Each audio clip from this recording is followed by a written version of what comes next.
नमस्कार दोस्तों, कैसे हैं आप लोग। उम्मीद करता हूँ सभी लोग अच्छे होंगे और अपनी तैयारी अच्छे से कर रहे होंगे। तो जैसा कि हम लोगों को पता है कि EMRS सभी को पता ही चल चुका होगा कि EMRS का नोटिफिकेशन आउट हो चुका है।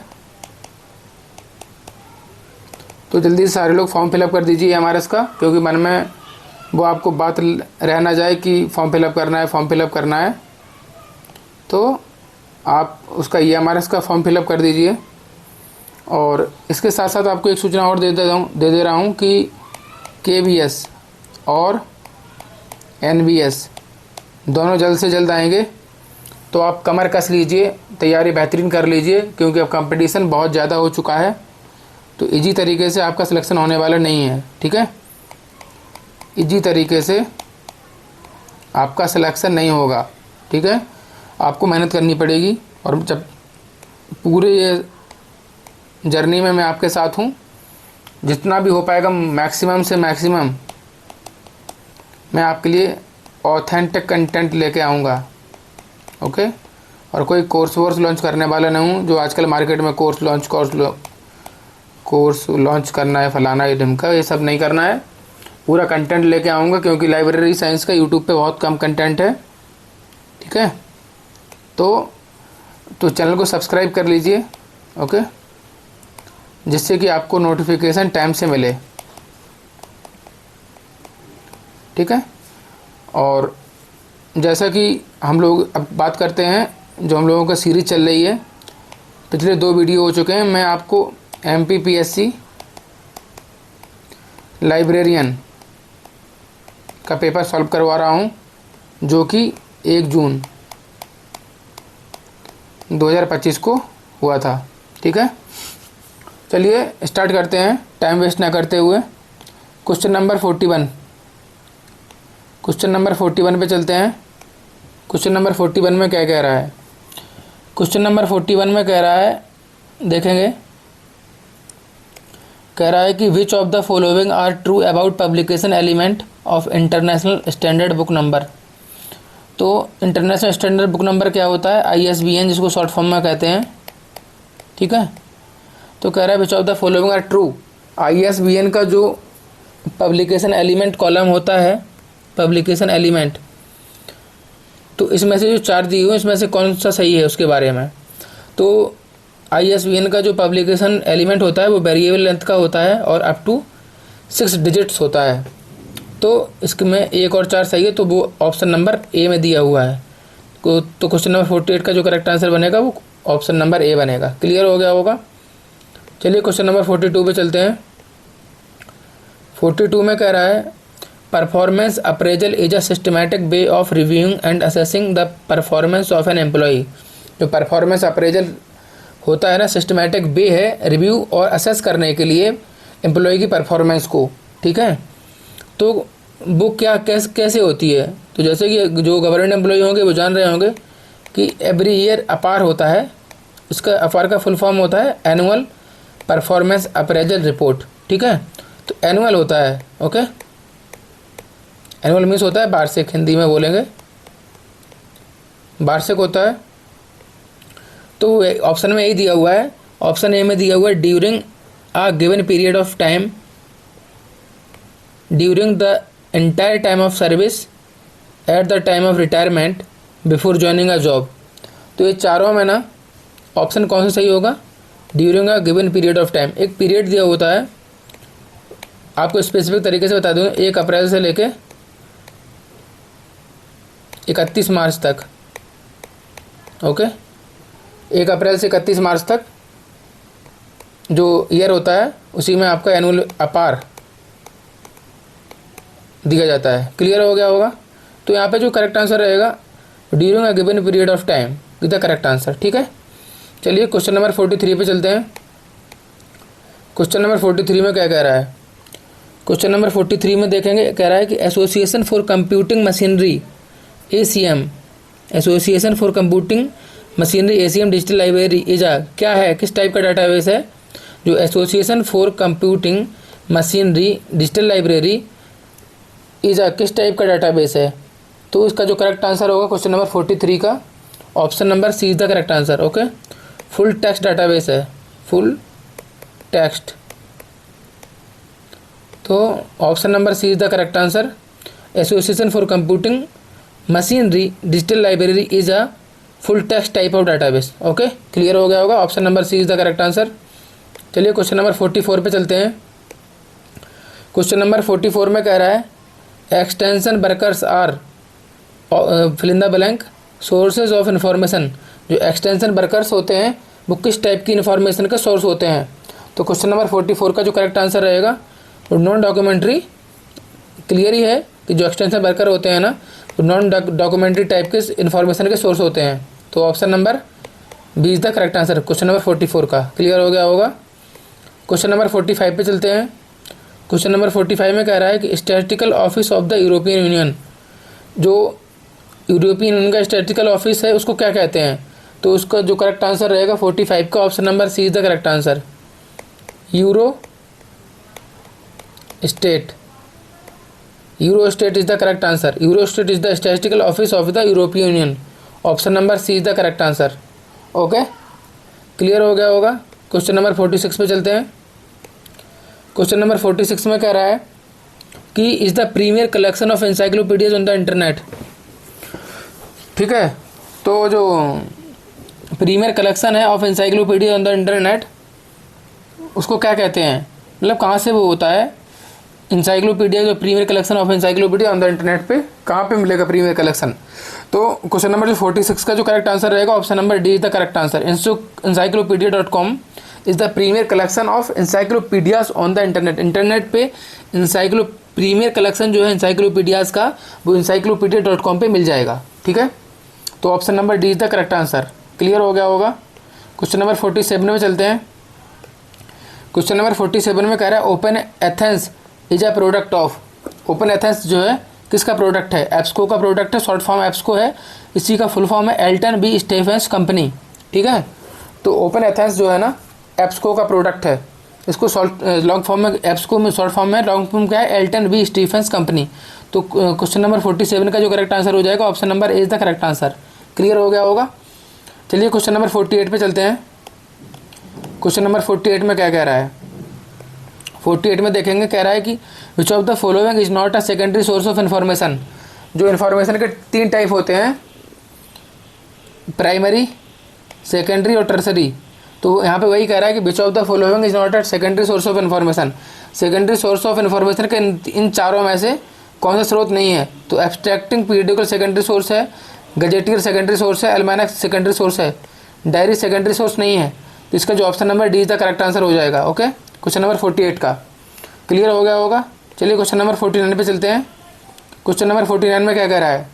क्वेश्चन नंबर 49 में कह रहा है open data portal of the United States patent and trademark office, UPSTO बोलते हैं शॉर्ट फॉर्म में। क्या बोलते हैं?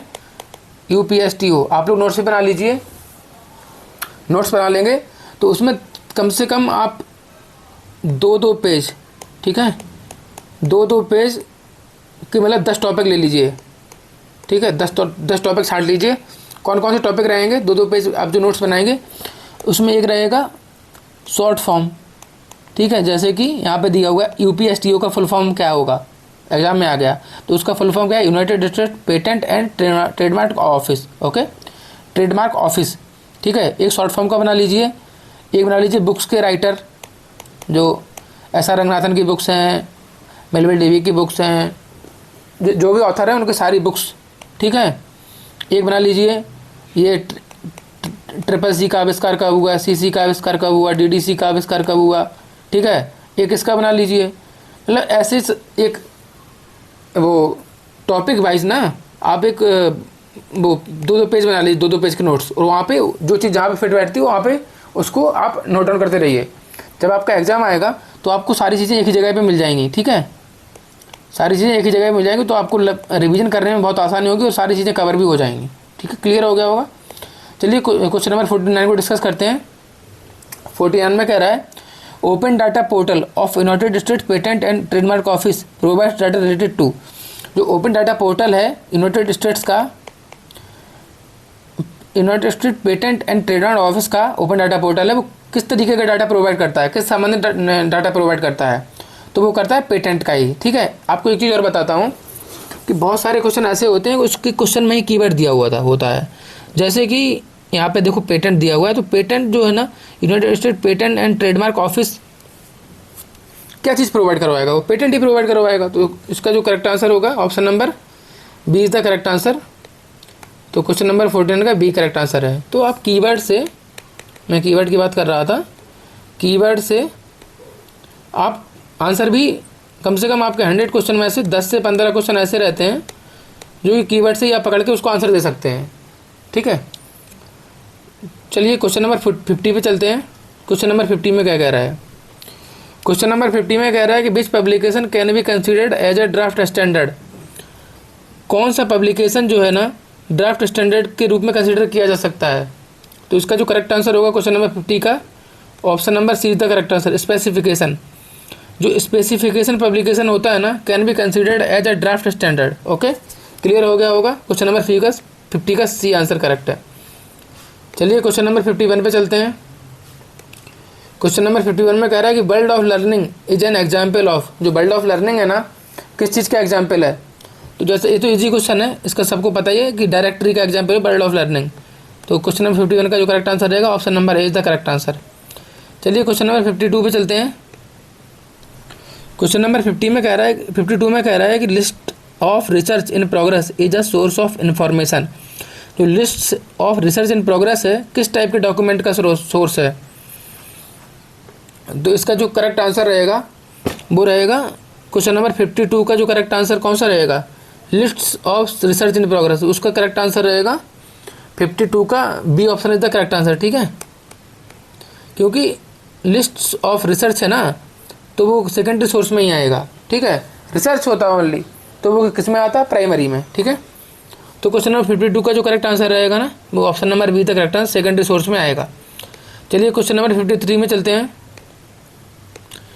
53 को देखते हैं। कह रहा है कि who amongst the following suggested the 7 lamps of conduct for library professionals. जो लाइब्रेरी प्रोफेशनल्स होते हैं ना, लाइब्रेरी प्रोफेशनल्स के लिए 7 लैम्प्स ऑफ कंडक्ट किसने सजेस्ट किए थे? तो ये तो सिंपल सा जी क्वेश्चन है।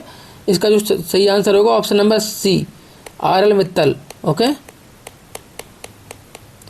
आर.एल. मित्तल सर ने जो 7 lamps of conduct for library professionals दिया था।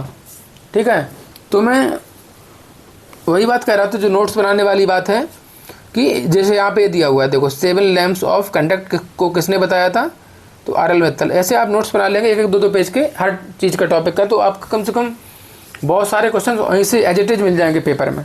ठीक है, तो नोट्स बनाना सीखिए, नोट्स बहुत इंपॉर्टेंट होते हैं और नोट्स को रिवीजन भी करना है, रिवाइज करना बहुत ज़रूरी है। ओके, चलिए क्वेश्चन नंबर 54 पे चलते हैं। क्वेश्चन नंबर 54 में क्या कह रहा है? क्वेश्चन नंबर 54 में कह रहा है कि lonely planet is the name of. जो लॉनली प्लैनेट है किसका नाम है? तो इसका जो 54 का जो करेक्ट आंसर होगा option number A is the correct answer. एक पब्लिशर का नाम है। ठीक है, लॉनली प्लैनेट एक पब्लिशर है। क्लियर हो गया होगा। चलिए क्वेश्चन नंबर 55 पे चलते हैं। क्वेश्चन नंबर 55 में कह रहा है कि national institute of standards and technology of USA deals with which of the following. जो नेशनल इंस्टीट्यूट है ऑफ स्टैंडर्ड्स एंड टेक्नोलॉजी का यूएसए में डील्स, क्या डील्स किसके साथ डील करता है? तो इसका जो करेक्ट आंसर रहेगा option number D is the correct answer. Okay, option number D is the correct answer, standards के साथ डील करता है। जैसा कि देखो यहाँ पे भी कीवर्ड आ गया, नेशनल इंस्टीट्यूट ऑफ स्टैंडर्ड है ना, तो स्टैंडर्ड को किसके साथ डील करेगा? स्टैंडर्ड्स के साथ में। क्लियर हो गया। तो इसका क्वेश्चन नंबर 55 का D answer is the correct answer. चलिए क्वेश्चन नंबर 56 पे चलते हैं। क्वेश्चन नंबर 56 में कह रहा है according to which edition of Dewey decimal classification are entries in the Indian national bibliography arranged. जो INB है ना अपना इंडिया का, इंडियन नेशनल बाइब्लियोग्राफी, जो इंडियन नेशनल बिब्लियोग्राफी है इंडिया का, वो डेवी डेसिमल क्लासिफिकेशन को फॉलो करता है। ठीक है, तो फॉलो करता है कि मतलब उसी के अनुसार जो एंट्रियाँ उसमें INB में की जाती हैं। ठीक है, तो वो किस एडिशन के अनुसार की जाती हैं? DDC के वो 22वें एडिशन के अनुसार की जाती हैं। ओके, तो इसका जो करेक्ट आंसर रहेगा option number C is the correct answer. Clear हो गया होगा। 56 का जो करेक्ट आंसर रहेगा ऑप्शन नंबर सी। चलिए क्वेश्चन नंबर 57 पे चलते हैं। 57 में कह रहा है science citation index is now provided online through. जो साइंस साइटेशन इंडेक्स है ना, वो किसके थ्रू प्रोवाइड करवाया जा रहा है? ऑनलाइन। तो ये जो इसका जो 57 का जो करेक्ट आंसर है ना, वो option number B is the correct answer. Okay, जो साइंस साइटेशन इंडेक्स है ऑनलाइन प्रोवाइड करवाया जाता है थ्रू क्लैरिवेट। ओके, क्लैरिवेट के थ्रू प्रोवाइड करवाया जा रहा है। तो क्वेश्चन नंबर 57 क्लियर हो गया होगा। चलिए क्वेश्चन नंबर 58 पे चलते हैं। 58 में क्या कह रहा है?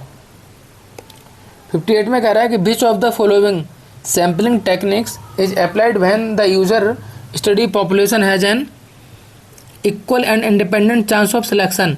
मतलब कौन सी सैम्पलिंग जो टेक्निक है अप्लाई करेंगे किस चीज़ के लिए? जब जो है ना equal and independent chance of selection, equal मतलब बराबर और स्वतंत्र चांस मिले सिलेक्शन के लिए। तो क्लियर हो गया होगा। क्वेश्चन नंबर 58 का जो करेक्ट आंसर रहेगा वो random sampling. Okay, random sampling के थ्रू हम लोग इक्वल एंड इंडिपेंडेंट चांस दे सकते हैं सभी को सिलेक्शन करने के लिए। क्लियर हो गया होगा। तो जो क्वेश्चन नंबर 58 का जो करेक्ट आंसर रहेगा option number B is the correct answer. चलिए क्वेश्चन नंबर 59 पे चलते हैं। क्वेश्चन नंबर 59 में क्या कह रहा है? क्वेश्चन नंबर 59 में कह रहा है कि Indian library association, ILA short form में बोलते हैं, ठीक है, वाज फॉर्मली फॉर्म नाउन। तो ILA की स्थापना कब हुई थी? तो वो हुई 13 सितंबर 1933, 13 सितंबर 1933। क्लियर हो गया होगा। तो क्वेश्चन नंबर 59 का जो करेक्ट आंसर रहेगा option number A is the correct answer. ठीक है, चलिए क्वेश्चन नंबर 60 पे चलते हैं। क्वेश्चन नंबर 60 में क्या कह रहा है देखेंगे। क्वेश्चन नंबर 60 में कह रहा है कि which of the following is not a legal depository library under delivery of books and newspaper publish libraries act. जो delivery of books and newspapers public libraries act बना है उसमें से कौन सी लीगल डिपोजिटरी लाइब्रेरी नहीं है इन चारों में से? ठीक है, तो national library of India Kolkata है, कोनेमोरा पब्लिक लाइब्रेरी चेन्नई है, दिल्ली पब्लिक लाइब्रेरी दिल्ली है, एशियाटिक सोसाइटी लाइब्रेरी कोलकाता नहीं है, मुंबई है। ओके, इसलिए हमारा जो करेक्ट आंसर हो जाता है option number D is the correct answer question number 60 का। ओके, क्लियर हो गया होगा। चलिए क्वेश्चन नंबर 61 पे चलते हैं। क्वेश्चन नंबर 61 में क्या कह रहा है? क्वेश्चन नंबर 61 में कह रहा है कि the big six skills information literacy model was formulated by home. जो big 6 skills information literacy model है किसके द्वारा फॉर्मुलेट किया गया था? तो इसका जो करेक्ट आंसर रहेगा option number B is the correct answer. Okay, Mike Eisenberg and Bob Berkowitz. ठीक है, Mike Eisenberg and Bob Berkowitz के द्वारा big 6 model of skills. Okay, model ही बोलेंगे, बिग 6 स्किल्स मॉडल ही होता है। तो Mike Eisenberg and Bob Berkowitz के द्वारा बताया गया था। तो क्वेश्चन नंबर 61 का जो करेक्ट आंसर होगा वो ऑप्शन नंबर बी होगा। क्लियर हो गया होगा। क्वेश्चन नंबर 62 पे चलते हैं। क्वेश्चन नंबर 62 जो है कमीशन के द्वारा डिलीट कर दिया गया है। ओके, चलिए क्वेश्चन नंबर 63 पे चलते हैं। क्वेश्चन नंबर 63 में देखेंगे विच of the following is not one of the 5 वीज दैट डिफाइन बिग डाटा। जो बिग डाटा को क्या डिफाइन करता है? 5 वीज डिफाइन करते हैं। ओके, तो इसमें से क्या नहीं है? ठीक है, वो कह रहा है following not one of the 5 वीज। तो 5 वीज में क्या क्या होता है? वॉल्यूम होता है, वेलोसिटी होती है, वेलोसिटी होती है, वर्जन नहीं होता है। ठीक है, तो क्वेश्चन नंबर 63 का जो करेक्ट आंसर हो जाएगा option number C is the correct answer. Okay, चलिए क्वेश्चन नंबर 64 पे चलते हैं। क्वेश्चन नंबर 64 में कह रहा है कि which of the following feature is not associated with cloud computing. Cloud computing में कौन सा फीचर नहीं होता है, या क्लाउड कंप्यूटिंग से कौन सा फीचर एसोसिएटेड सहायक नहीं है? तो हाई स्केलेबल करेक्ट है। ठीक है, allow sharing of data processing task सही है, रिडक्शन ऑफ मेंटेन रीड से भी ठीक है, localise data storage. Cloud computing में जो डाटा होता है ना वो क्लाउड्स में स्टोरेज होता है ना कि लोकलाइज नहीं होता है। तो इसलिए हमारा जो option number B is the correct answer. चलिए क्वेश्चन नंबर 65 पे चलते हैं। क्वेश्चन नंबर 65 में क्या कह रहा है? क्वेश्चन नंबर 65 में कह रहा है कि which of the following statements are correct about DSpace. जो 4 स्टेटमेंट दिए हैं ना उसमें डी स्पेस के बारे में कौन सा सही है?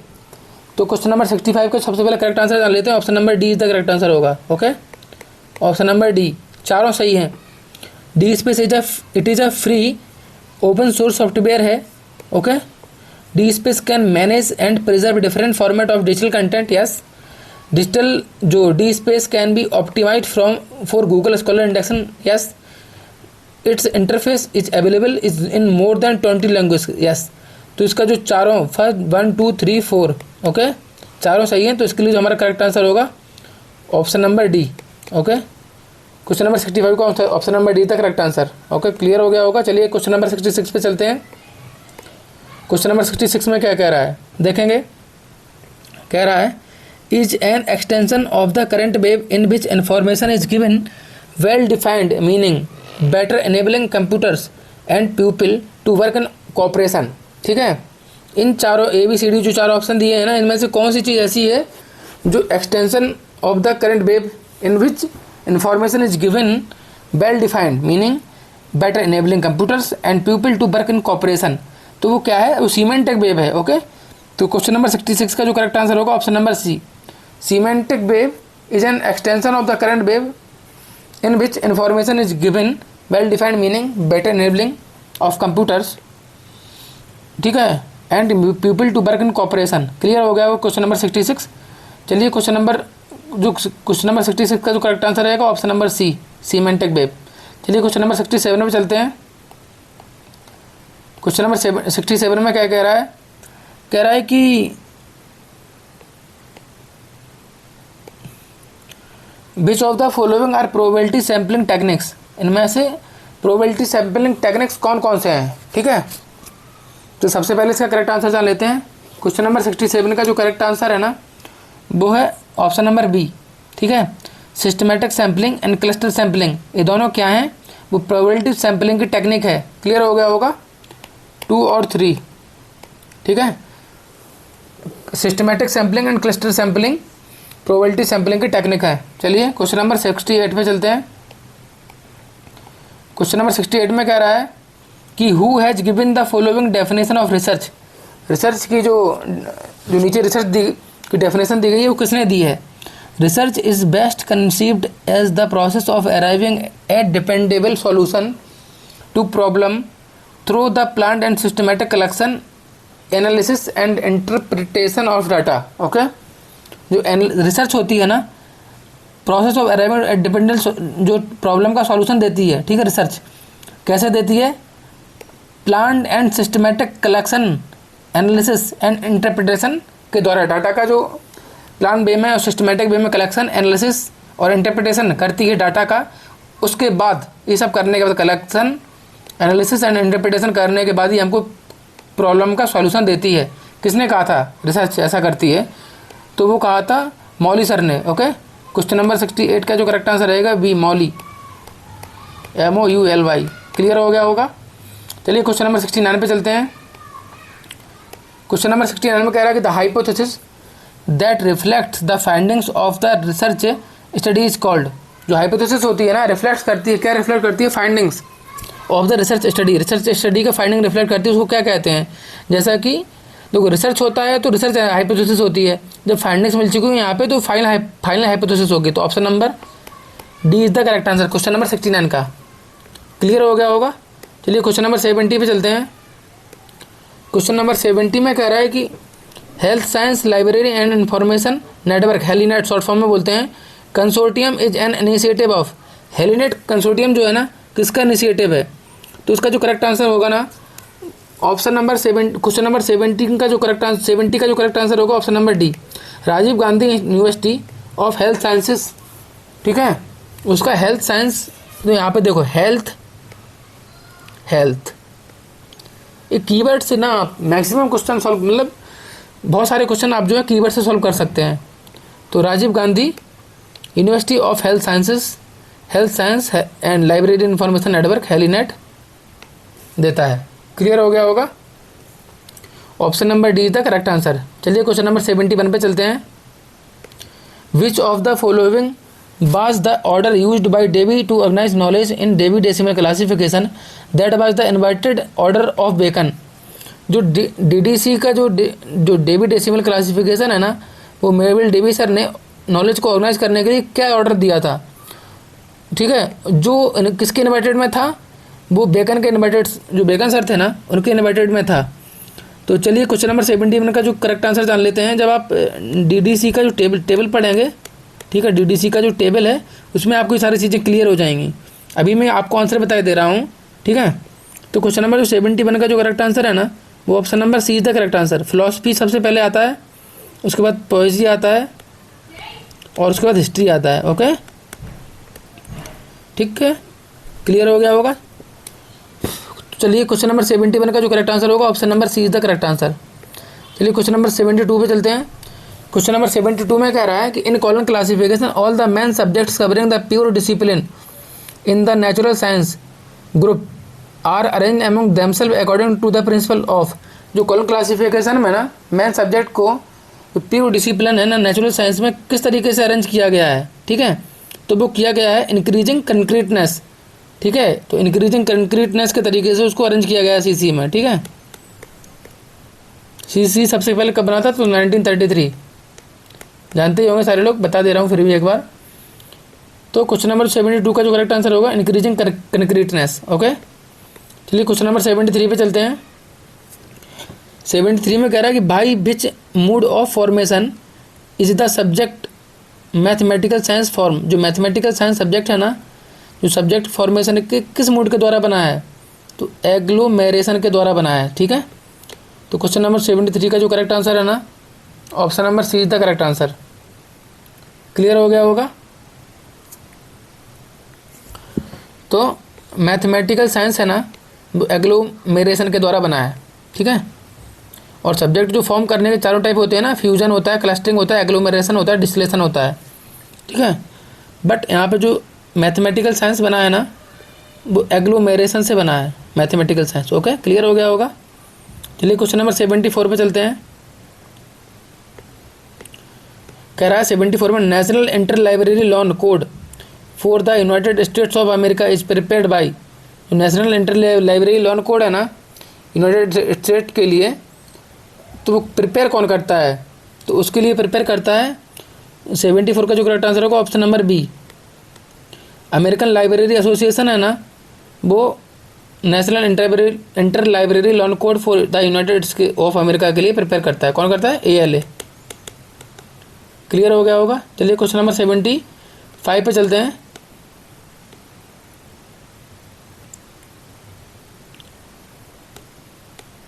क्वेश्चन नंबर 75 में देखेंगे, क्वेश्चन नंबर 75 में क्या कह रहा है। क्वेश्चन नंबर 75 में कह रहा है कि जो डिस्कवरी टू डिलीवरी है ना, discovery to delivery D2D, short form में क्या बोलेंगे, D2D, डिस्कवरी टू डिलीवरी।